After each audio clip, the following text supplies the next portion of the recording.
Quand les leaders politiques travaillent pour eux-mêmes, quand les caisses de l'État sont truandées, quand un peuple devient incapable d'organiser les élections pour se choisir un dirigeant à tous les niveaux, il n'y a plus de nation.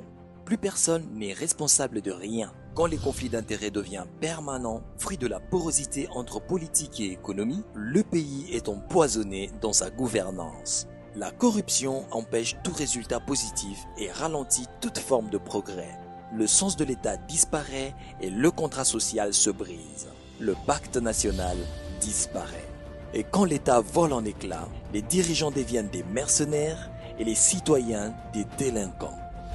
Les 140 groupes armés qui tuent, violent et volent à l'Est sont en majeure partie le fruit de plusieurs formes de corruption. Croyez-le, l'impunité engendre l'indiscipline et celle-ci la médiocrité. L'anormal finit par être normal. Le peuple se perd de génération en génération. L'indiscipline engendre un flou et nous empêche de distinguer un leader compétent d'un bandit qui détruit la patrie. À vous de choisir. L'illusion d'un pays gratuit. Des citoyens sans numéro d'impôt est un tour de passe-passe. Un tour de passe-passe pour nous enlever le sens de droit et de l'action. Des crimes sous nos yeux et nous restons indifférents. Des accidents évitables nous arrachent des vaillants citoyens. Nous les attribuons au sort. Des enfants dans les rues et on ne les voit même plus. Des koulounas qui tuent et chacun pense que ça n'arrive qu'aux autres. On a pourtant eu des initiatives, tolérance zéro, les portes de prison grandement ouvertes. On a des lois et des organes. Tout ça fonctionne pour trop peu de résultats. La corruption a envahi l'école à tous les niveaux et même l'hôpital.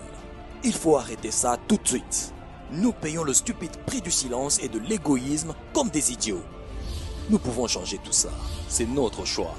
Ensemble, nous avons le devoir de sauver la nation. Les intègres, ce club des hommes et des femmes interviennent pour contribuer à la renaissance d'un état de droit. Une patrie qui marche pour tout le monde en commençant par les plus petits. Nous voulons un pays qui crée des richesses et non un qui lutte contre la pauvreté alors que certains se remplissent les poches, nationaux et étrangers.